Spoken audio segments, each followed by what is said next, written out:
Hello everyone and welcome back to episode 293 of your favourite Formula 1 show. Yes, Knowing Wheel returns and we're getting there. We're getting through this spring break. We've got, 2 more weeks to go now? Before we head out to the Miami Grand Prix. Obviously, not the best track to come back to, but we're looking forward to it. Of course, as always, I'm joined by the one and only, it's Jamie183. How are we doing, sir? Doing well, yes. Good weekend. I went to Notts County versus Barnet, which everyone's obviously going to know lots about and know what the score was. I'm sure you know what the score was, Matt, don't you? 3-0 Notts County, wasn't it, in the end? No, 2-1 Barnet, up the boys. Come on. So that was good. Right now, football is absolutely my primary sport because F1's just disappeared for like 5 weeks. So, yeah, we're getting through it. We are slowly but surely, steadily getting there, aren't we? Now, obviously, over the last couple of weeks, we made a couple of different shows, didn't we, Jamie? We talked about the big winners of the early 2026 season. We talked about the big losers of the 2026 F1 season. I think it's safe to say, obviously, we mainly focused on drivers in those videos. There has been a bigger loser than anybody else. There has been an entity that it feels like has lost out more from these 2026 ranks. It's not the fans, no, although a lot of them are making it out like F1 is completely over, which is still, I think, an interesting take. But we're going to talk a bit more hypothetical today, aren't we, Jim? We're going to look to the future because this is something that we have been talking about on this show. I want to say longer than anybody else in kind of the F1 podcasting space. I think we're going to genuinely, yeah. Like, I know I don't like to blow our own trumpet, and especially since I was massively disagreeing with you at the time. Yep. But I would say, was it Miami 23? Yep. When what's he called? Adrian Newey left. Yep. Announced he was leaving Red Bull, and you said this is like obviously 2023. Max won all but 4 races in the season. Yeah. All but 3. So 19 out of 22, wasn't it back then? And you were saying this could be the start of Red Bull's downfall, and I was like, well, obviously not. And here we are, 3 years on, almost exactly. And Red Bull are basically a midfield team, and all of their senior management has left. And their best driver's probably not going to be driving with them next year. So, yeah. Am I visionary, you were Jamie, right. or am I visionary? Maybe you should have put a bet on it. We'd have had a studio by now. Is there a way you could bet on this? I feel like I think Red Bull don't think downfall is quite an interesting. It's not really tangible, is it? Request a bet, do everything. You could have gone like in 2023, been like in the 2026 F1 season, Red Bull will be outside the top 4 in the championship by round 3. Fair enough. Yeah, maybe I should have done that. Get on. We'll see some of those weird US request a bet, poly market things or whatever they're called, where it's just random, unregulated gambling on just about anything. Yeah. Wonderful. Sounds good. I wouldn't should have recommend done that. Yeah, we'd have a full blown studio by now. Of course, obviously, if at some point down the line you'd love to see Jamie and I with a full blown studio, make sure you sub, make sure you drop a follow, all that good stuff as well. Got to get that cheeky plug in there. But yeah, we're going to talk hypotheticals today then, Jamie. Kind of, what do Red Bull do from right now? It is currently the 20th of April, 2026. Like we said, we are basically 3 years now into what I'm calling, I'm not going to say the beginning of the end, because I don't think we're going to see Red Bull completely leave the sport. But it's been a very, very long timeline up to this point of, obviously, like you said, obviously, I still feel like the catalyst of that was Newey leaving, or even, did Dietrich Mateschitz die the year before, or was it that year? No, that was that year. That was 2023. The end of 2023 as well. And obviously that power vacuum then that kind of came in from that. And of course, obviously, more recently, Christian Horner obviously being kind of ousted from the team as well in circumstances that we kind of all still know but don't know at the end of the day. And obviously, I genuinely think he was sacked for performance rather than anything HR related, to be honest. And obviously the HR stuff probably didn't help, but I do think he was sacked because they were not performing very well. And they wanted to change because he'd obviously been there 20 years at that point. Last Silverstone, wasn't it? Last year. So yeah, obviously Marco as well was shown the door in the winter just gone. Jonathan Wheatley went to Audi. Rob Marshall went to McLaren, I want to say. That was a couple of years ago, yeah. And Will Courtenay and Craig Skinner both gone as well. So all of these kind of key figures of Red Bull's recent dominance, and even some of them were there during Red Bull's first spell of dominance in the 2010s with Sebastian Vettel, have all left in the last 3 years and not really been replaced yet. And that, I think, maybe their replacements are still learning the ropes and hitting the ground. Not so much running as they maybe hoped they would. Stumbling. Yeah. And let's be fair, exactly. I mean, this is the other thing as well, of course, is you still got more people that are going to be leaving. Gianpaolo Lambiase, of course, has already confirmed out. There's more and more rumours. I mean, I think we've talked about this fairly recently on the show, haven't we? That obviously Formula One is, a paddock full of, was it piranhas that Ron Dennis said? Welcome to the Piranha Club, yeah. Yeah, exactly. And obviously, people are swirling around, like we said, obviously Gianpaolo Lambiase, or, the big one I think a lot of people are talking about as well is Hannah Schmitz now.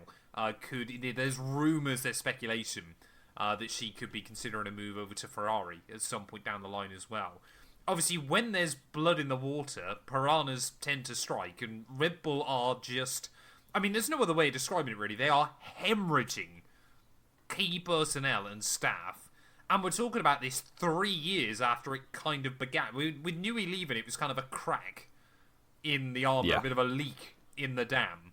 And just with every single person that has left, they've basically tried to tape it over, and tape on a dam doesn't work. No. Welcome to knowing water. That will not It's more solve the architecture, problem. my friend. Come on. I suppose, yeah. I was trying to think of a word real quick, but couldn't manage it. But obviously the big one as well that could be leaving would be Max Verstappen, who's, Yes, of course. I think most of the paddock thinks is in consensus he is still the strongest driver on the grid when he can be bothered to drive properly, which right now he can't really, I'll be honest. So yeah, I think obviously he's got this well-known escape clause from his contract that if he's outside the top 2 or 3 in the Drivers' Championship generally, I believe he has it's the top opportunity 2 to leave. this year. It was top 3 Yeah. last year, apparently, and top 2 this year. Yeah, which he obviously won't be based on current form by the summer break. So he has free reign over anywhere in the paddock if he wants it, and if anyone wants him, he can go. But will he even stick around in Formula One? Because he doesn't like these races Well, anyway. yeah. This is the big... I mean, I've asked you this before, Jamie. You've been in complete denial over it for quite a while at this point. Will Max Verstappen leave F1, even if it's just on a sabbatical or temporarily? Will he leave F1 at the end of this year? I actually think yes at this point. Second question then. Will he ever come back? I think yes as well, to be Okay. honest. Okay. So I think sabbatical in 27 and then see what the lay of the land is going into 2028 when we'll still be under the same rule cycle, but it should have stabilised and all of the kind of difficult teething problems that the F1 world has faced at the moment should be solved by then. You can kind of get more of a picture of, do I want to race in this sport and who do I want to race for? Yeah, no, exactly. And it is going to be, for Max as well, of course, because, I mean, it's that horrible thing as well, isn't it, of, kind of, it was such a big storyline, wasn't it, last year, of is Max off to Mercedes? Hindsight, Yeah. of course, now is a beautiful, beautiful thing. Would have been class, wouldn't it? Maybe he should have hedged his bets. Even if he wasn't going there for this year, if he got himself a contract ready for 2027 in 2025, he'd be set. You kind of think, yeah, I'll take this year. Basically, not quite as a year off, but pretty much as close to as I can. Still racing full-time in Formula 1. And then go about quite happily come next year. Yeah, I mean, if Max was driving a Mercedes, he'd have won the first 3 races. I have no doubt about that. So, yeah, that would have been great, but unfortunately not from my perspective. And instead, he's racing with the Alpines and the Hasses in the midfield. He's staring at the So- back of Pierre Gasly. Yeah, not the most fun place to be. We mustn't forget Isaac Hadjar is also there, who's actually done quite well relative to Max so far. He literally is Daniel Ricciardo with Sebastian Vettel 2.0. Well, I think Verstappen will still win out over the course of the season. Fair enough. You forget that he's had a technical failure in Australia qualifying, a technical failure in Shanghai race, and Japan he beat him quite comfortably. So That was Yeah. also because Oscar got screwed over with strategy. Isaac even got screwed over with strategy. That's a spoiler for what we're going to talk about in a minute. He did get. And I guess unlucky there Hajar with also strat. had DNF in Melbourne too. Exactly. So Exactly. And he was going to get some. it'll be points interesting there. one to watch, but I don't back Hajar. No, to be beat honest, Max. I'd kind of forgotten that Ricardo did beat Vettel over the course of the season with that. I just Yeah. meant the fact that he was properly a thorn in his side. From Oh, pretty Ricardo much day absolutely one. battered Vettel. In the end, yeah. Yeah. Yeah, 3 race wins to 0, third in the championship to 5th, I think. I believe so. And yeah, Ricardo has never looked like losing. And I don't think Hajar will put Verstappen in the shade like that. So. Fair enough. Fair enough. I mean, let's talk about then, Jamie. Kind of Red Bull in the future. There's a few options, isn't there, as to potential drivers that obviously, if he does leave at the end of the year, Red Bull could look at getting. Now, you've got a couple of them. I've got one left field that I haven't even mentioned to you just yet. Okay. But the first one, and it has already been rumoured and talked about from Mark Webber that he is looking at potential options, is Oscar Piastri. Despite the fact he's got the better Lando Norris early on this season, Mark Webber is still not happy with Oscar at that team right now. And I can understand why, to be honest, because it does feel a little bit, if you remember what all the talk was around 2018 at the start of the season, in Red Bull, actually, with Verstappen and Ricciardo, they could tell, Ricciardo's team anyway, could tell that should Red Bull make a race-winning car, Verstappen would be the one favoured. Well, that And- started to come in as the season unravelled. I think Austria was the big catalyst for that, wasn't it? In 2018? Yeah. Well, it was about I all thought about it the was Baku. slipstream, wasn't it? Yeah, the slipstream was a problem, and also in Baku when they crashed into each Yes, other, yeah. and the team backed Verstappen more than Ricciardo. A bit like what happened to Mark Webber in 2010 Turkey, to be honest, back in the day. Yeah. So, The other guy made the error and you get blamed for it. well, I think they were both at fault in Baku and in Turkey, actually. But yeah, it doesn't help at all when a team stands behind one driver and leaves the other one for the Wolves. Yeah, I think that's do a never Toto really Wolff fair. instead and just sack both of them right there and Yeah, try and sack them both. But yeah, I think Mark Webber is probably quite keen to get Oscar out of that team. Although I do genuinely think if McLaren made a championship-winning car again, I think Oscar would edge Lando just maybe But the this experience is of the weird latter. thing with it, isn't it? I know Oscar made some mistakes towards the end of last season, but I remember even talking to you. It must have been after Monza, and I was kind of there going, "They're going to find a way for Lando to win this." Even from Well- there, with Oscar still having like a 30-point lead in the championship, I was like, "They're going Those to find a way random for team Lando to orders, win." wasn't it? Yeah. In Monza. Monza, obviously, yeah, Oscar made his own errors in Baku, absolutely threw away a lot there. But then I was kind of like, they're just going to steadily steer this. And I think he had like a bad pit stop in Brazil that cost him an opportunity as well. Obviously, he did bin it in the sprint race. But ultimately, had those things not gone wrong, it was still going to be mighty tight when it maybe didn't deserve to be. I mean, for 2/3 of the season, Piastri was top. It was just that latter third. Yeah. He completely did throw it away. And a lot of that was his own fault. Because A the lot pace, of that was also the team, though. I don't know. His outright pace dropped off a cliff. If you think especially in races like Mexico, Brazil. Yeah. He only really came back in Qatar, which is obviously one of his stronger tracks. But yeah, Is he I still can won see. every sprint race in Qatar, apart from the first I think one, so. perhaps, when he wasn't there. I think there's only been. Wasn't there only two? I Was don't there think one in 23? 2021. It was 23, 24, 25. He won 23. Yeah. He I won know the he's one in won- 2023. I know he won 23, 24, 25. That's Did he- it. Was There there wasn't a sprint race in 22. No, of course There he is. wasn't. It's the World Cup, wasn't it? World Cup. He has won every Exactly. single sprint race in Qatar, which is a weird claim to fame. Yeah, and the fact that he won Qatar sprint well before he won his first race, Yeah. And half a against an season before. all-conquering Red Bull. Yeah, which didn't even have any problems, did it? It was just Piastri was better. So, yeah, we will go off our tangent down McLaren's route and talk about Oscar Piastri potentially going to Red Bull. Right now, it would seem a very strange move. But the thing is with Red Bull, they're only ever down for so long. And I think that one of these teams is always going to find their way back to the top. And It's if a you bit think like Ferrari always finding their Yeah. way into second, isn't it? Yeah. Well, we were saying this a couple of weeks ago, weren't we? Like, Ferrari are always second or third. That's basically where they just sit in F1 at the moment. Red Bull can be, consistently first, and then they'll drop to fourth or fifth. And and then they'll come back slowly up to first, stay there for a bit, and then drop back down to fourth or fifth. And so you almost think if you want to win championships, you're slightly better off at Red Bull than Ferrari, based on recent history in F1. So you just got to put up with some midfield teams every now and then. I do think Isaac Hadjar's there for the long haul. I don't see why he would leave, especially if Max goes. Yeah, they'll need some stability within that team. And let's be fair, Hadjar, I would argue as well, based on these first 3 races, has absolutely proven that unless he wants to go elsewhere, which I've said before, maybe an Alpine, especially now they're on the up and up.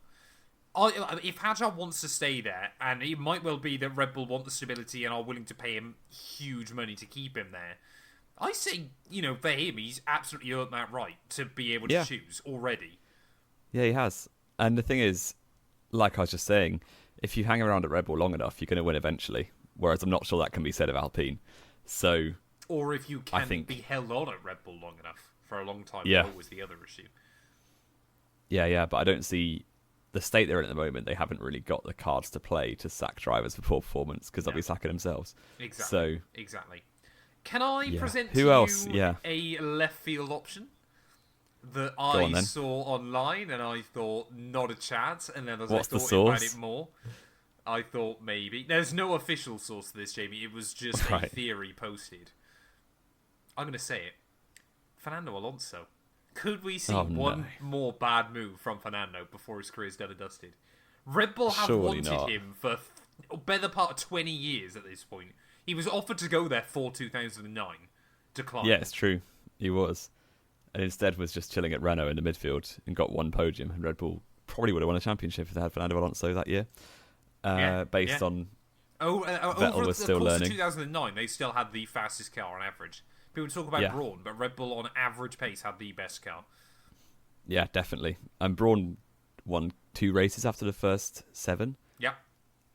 And that was both Barrichello. Yeah. So I think Vettel won 5 in those last, maybe 4 in the next 12 races after Button finished winning. But yeah, I think Fernando obviously could have done it extremely well in 2009 and then definitely extremely well in 2010 to 2013 as well at Red Bull if he'd have not rejected them at the time. I don't see it. He's literally 45 right there years is Fernando Alonso could have been a 7-time champion. Well, yeah. I think Vettel would have started getting the better of him eventually in the like-for-like team. But maybe not, because 2010 might have crushed Vettel's confidence and he would have been awful. Yeah, it's all we might have been talking about Sebastian Vettel in the same realm as Adrian Sutil in the Formula 1 race. So, what, going to prison? Well, maybe not that low. It is mad that stuff like that, because what if Vettel won no championships because Alonso was his teammate? We could literally be talking about Sebastian Vettel in the way we remember Mark Webber. Yeah. Mad. Well, anyway, there you go. I don't think Alonso's going to Red Bull. But wouldn't it be wild? One last It would be cool.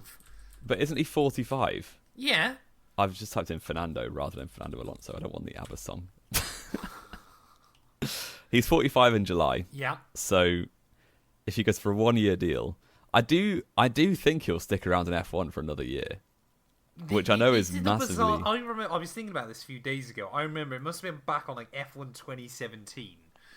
I made a Mark Webber career mode, and you said that's the stupidest thing I've ever seen. There's not a chance Mark Webber would ever come back. He's too old. I was interested. Fernando Alonso is literally proving you wrong. It's funny that I used to care that much about the content you made. Yeah, bizarrely, yeah. Mark Webber in 2017. Was 41. There you go. And Alonso is now 40, going to be 45 this year. Yeah. That's funny. Yeah, I don't think he'll go to Red Bull, to be honest. But I think he might just stick around at Aston. More, wouldn't it be wild? It would be amazing. It would be amazing. I'd love to see how good Alonso is at this point, because we haven't seen him against a competitive teammate since he had Ocon as a teammate in 2022. Yeah, which he lost. A lot of time has... Well, loss is it? If you can draw an F1 against your teammate, he probably had a draw. Which against Esteban Ocon still, Jamie, is not great for a driver it's not of Fernando brilliant. Alonso's caliber. No, it's not. But I would like to see him against even Isaac Hadjar, just to see, because we forget that Lance Stroll is just in the sport still, despite not really proving anything since 2020. Lance Stroll, I saw a wild stat recently about this. Against full-time Go on. teammates, he has never won a qualifying comparison over the course of a season. He even lost That's to rookie not that Sorokin. surprising. But rookie he had Sorokin. Sorokin. Yeah, that's pretty bad. I guess Stroll really couldn't be bothered to drive that year. He basically just played tennis. Yeah, that's pretty bad though, isn't it? To never beat a teammate in quali head-to-head and still be in the sport in your 10th season is mad. As we always say, it's not the fact that Lance Stroll got a drive in Formula 1, it's always the fact that how long he's kept to drive in Formula 1 is what upsets us. Without any performance at all. Exactly. I guess he's had flashes of good pace and obviously one pole position. But as I always say, I reckon with 250 Grand Prix, or however many he's got now, do about 200, isn't it? I could show flashes of pace with that many chances. Possibly. The laws of averages have to dictate that with enough tries, sometimes, whether by luck or skill, something will go your way. In the same way, I wouldn't be able to win the World Series of Poker, but by pure luck at some point, I'd be able to get a good hand of cards. You'd be able to win a round, yeah. He is on 196 chips, entries. So he's going to celebrate 200 Grand Prix this year, actually, Lance Stroll. Woo! So everyone will be delighted, I'm sure, for that. Yeah, I don't see Alonso at Red Bull, to go back to the original point. It would be cool. It would be cool. The other one, obviously, they've got a junior team. They so do. I don't think Liam Lawson would go back. I mean, purely... sensibly again, Lawson's got to be finding somewhere else, hasn't he? He's got to be looking. Yeah. I know I always, for some reason, just bring up the Alpine second seat, but I'm staggered. Well, it's the most obvious, isn't it? Yeah, but I was even saying this last year. I was like, take a punt with Alpine. What's the worst that can happen? Is you just end up towards the back, but you're not with Red Bull anymore. Yeah, possibly. And yeah, I think I guess the management has changed since then, because obviously Lawson was a Christian Horner's guy, and now Laurent Mekies is in the team. Maybe there's a bit more forgiveness going on at Red Bull, I guess, because they've historically been very stubborn with their drivers in terms of once they make a decision, they will not go back on it. No. But Apart that from may have Kvyat changed. 18 times. Well, Toro Rosso doesn't matter, does it? Well, but in terms of Red Bull main team, I think Laurent Mekies was the guy who Lawson debuted for, wasn't he, at VCAR back in the day? So, quite possibly, could go back. I don't think Arvid Lindblad will go to Red Bull next year unless he starts beating Lawson. Give him time. Give him time. We'll wait and see, I Yeah. reckon. And also, saying that, for 2015, Yeah. Kvyat lost comfortably to Jean-Eric Vergne. And then when they needed a driver, they put Kvyat in, despite, And I think it Vergne was got sacked. 26-9, wasn't it, in the points or something like that. Yeah. And Jean-Eric Vergne was without a Formula 1 drive. Yeah, which I think was very unfortunate, because he went toe-to-toe with Daniel Ricciardo in 2012 and 13. Yeah. Yeah. No, it's a fair point as well, isn't it? Formula E champion, am I right in saying, Jean-Eric Vergne? Yeah, Formula two-time Formula E. I think he's still the only multi-Formula E champion. I want to say. I'm pretty certain. Pascal Wehrlein will do it this year, though, won't he? Get his second. Yeah, that's far too early. Yeah, Jean-Eric Vergne, two-time Formula E champion. Nobody else has won it more than once. There you go. The greatest Formula E driver of all time. Depends how you define greatest of all time. I can't believe now, actually. I was looking at this because I was watching whatever the last race was a few weeks ago. What staggered me more than anything else is you've obviously got like Jean-Eric Vergne, Sebastian Buemi did really well in the early days as well, a few dominant seasons. Mitch Evans has the most wins in Formula E now. Yeah. And he's never won a championship just because he always bottles it. Yeah, and it's so inconsistent because the field spread is non-existent in Formula E. So, like, in F1 right now, if Mercedes driver has a bad race, he's like third at worst. If in FE you have a bad race, you're like 17th. Yeah. Or you Dan ticks him every week and say you could be fighting for the championship when you're the only driver who has to score a point. He has scored points now, but that's a topic for a different day. Yes. I mean, what? Sorry, what were you going to say? I was going to. Who else might go to Red Bull? Anyone else in the ring you want to throw in? I mean, dare you? This is the thing though, because you're always there going, who else? You've got to pick someone that's in a bad situation wherever they are. Who would go back at the moment? I can't see Perez wanting to go. I No. can't see Gasly wanting to go. I can't see Sainz wanting to go. The only other one we talked about was potentially if a George Russell, for example, got booted out of Mercedes, and basically had to go the other way. But I think even at this point, he would have now the sway to be able to look somewhere else. Because there's got to be a better option than Red Bull. Because I think the view is they're just going to continue slipping down this slope. I guess the only person Russell would get booted for would be Verstappen. Exactly, that's my point, yeah. So it's not like, if Verstappen and Russell were both looking for a team, then Russell would have to get in line, basically. But I don't think that'd be the case. And then, if Russell was free and McLaren come calling, Ferrari come calling, which I don't know if that would happen, but I can't imagine at Ferrari. I think they're pretty set now, longer term, aren't Behrman they? is the future, isn't he? Yeah. And Leclerc's going to sit there his entire career and not win a championship. Going to be there. Scary to think about. Really is. I mean, what else you do kind of outside of this as well? Because we've obviously there's still rumors and speculations going on. We're going to talk about the Aduo more in depth next week, won't we? The rumor but that's pretty surprising. Yeah, the rumor on the street is that Mercedes obviously likely aren't going to be getting it because it's only based on the obviously kind of power normal ICE part. It's only the ICE part of the engine that kind of affects the Aduo at the moment. Apparently, there's still rumours that Red Bull have got a more powerful ICE than even Mercedes. How bad is the chassis in that car? Well, maybe not even the chassis, but the electronic part of the engine, or the battery part, and also the deployment strategy must just be awful. There's simulations about where to use it. But apparently the engine all around is very, very competitive. It's just the chassis. Well, if the engine is that strong, like the power unit, all of the things that combust and power the car is that good, the chassis must be terrible. Or the aero or something has gone terribly wrong. You're looking at one of the worst cars on the grid if the engine's the strongest. And even V-Cup should be doing better.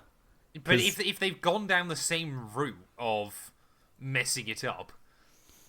The good thing is, in a way, is that changing your aero concept is much easier than changing your engine concept. I feel like a lot of people might argue slightly differently to that, but okay. Changing an engine takes a lot longer. You can't really develop engines in the season that quickly, whereas aero, you kind of can a little bit more. Yeah, I suppose. I guess, yeah, so maybe they just need to have a massive crash, and then they can bin off both chassis and make a new one. Fair enough. Okay, that's one way of going about it, I suppose. Yeah, Jamie 183 there. Don't become a team principal. Have you ever played F1 Manager? I used to play the old one, the 2016 Motorsport Manager. Yeah. That was good. That was good fun, actually. Back in the day. Back in the day, exactly. Was it Perez who took out both Hasses at Monaco and they all three needed new chassis? Yes, yeah. Yeah, just do that again. That's the strategy for Red Bull at this point. Okay, try and find Sergio Perez at Monte Carlo. I like it. Yeah. I like it. I mean... He has a tendency for crashing on purpose there from his pole position. Here we go. Max Verstappen conspiracy theories yet again. Well, let's have a look. F1 2026 standings. I'm going to ask you, Jamie. So currently Red Bull are P6. They are 2 points ahead of VCAL. I mean, we are basically looking at 2015 really, I should say, where they're just a midfield team. They're 2 points behind Haas in fourth. Where do you think they're finishing this year? I mean, there's a lot of development to come, obviously. You hope. I would be surprised if they're above... Sorry, I'd be surprised if they're below fourth. Okay. I think at least they will finish fourth in the championship. And then if development goes their way, they could start annoying Ferrari/McLaren. Okay. Even Mercedes, if the development is that good. I don't think they'll win the championship. I don't think they'll win... Maybe they'll win a couple races if the development's really good, but I would be surprised. I'm getting this clipped. You are saying that Red Bull this year are going to win races. 2023 McLaren, we wouldn't have said we're winning races by the end of the year. Yeah, but they knew they had an upgrade package coming out of the... Like Jeddah, they were last, weren't they? But they knew they had an upgrade package coming. I don't think they expected it to be that good, the upgrade package. Andreas Stella cooks, my friend. So, could happen. Okay. I would like to see Max win a race, obviously, because... just for the stats and the records, to not go a year without winning like Lewis Hamilton did Well, he needs, recently. He needs one more win to equal Schumacher for driver-team combination, doesn't he? They'll have 72 wins each. And Hamilton's way clear, isn't he? On like I think 90 odd. 86, I want to say. Yeah, crazy. We shall see. We shall see. I hope Miami's more strong. Max is usually pretty good there. So, yeah. He bottled it last year, quite early on. Well, he was fighting a losing battle against those McLarens, wasn't he? Well, still bottled it. Do you want your quiz, Jamie 183? I do, yes. Right. Give it to me. Before Andrea Kimi Antonelli took the lead of the F1 World Championship, after it was after Shanghai, wasn't it? It was after. Well, they're not tied. I know we won a sprint in Shanghai, didn't they? Yeah. When was the last Italian to lead the Formula One World Championship? Oh dear. Oh, it was Fizzy in round 1 of 05. It was. You, Jamie 183, a fun little quiz for you today, have got to tell me every driver from that Grand Prix that reached the checkered flag. If you get one wrong, it's over. There are, I believe, 2005 Australian Grand Prix. 15 answers to this. Okay. This is going to go so badly. As you get one wrong, it's over. Round 1 reliability back in those days was terrible, so I'm just going to name a driver who's going to have a random. So actually, reliability wasn't that bad. Okay, so Giancarlo Fisichella, race winner. That's one. Second race win of his career out of 3. Yep. This could just be wrong straight away. Jenson Button. Incorrect. This is why I would. Right, I'm gonna tell you, Jimmy. I worded this quiz in a certain way. Right. What did I ask you?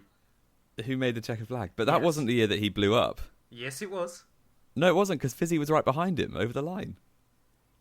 Jenson that was 2006. DNF that Grand Prix with 56 laps completed. I'm sure that, unless he was getting lapped, possibly. That was what was happening. Was it? Oh, okay, I didn't know that. He wasn't leading, was he, with Fizzy right behind him? No, that's why I thought it was 2006, because Fizzy wasn't winning the race. That's a bad one. But he almost made the checkered flag. That's why I worded it in the way I did.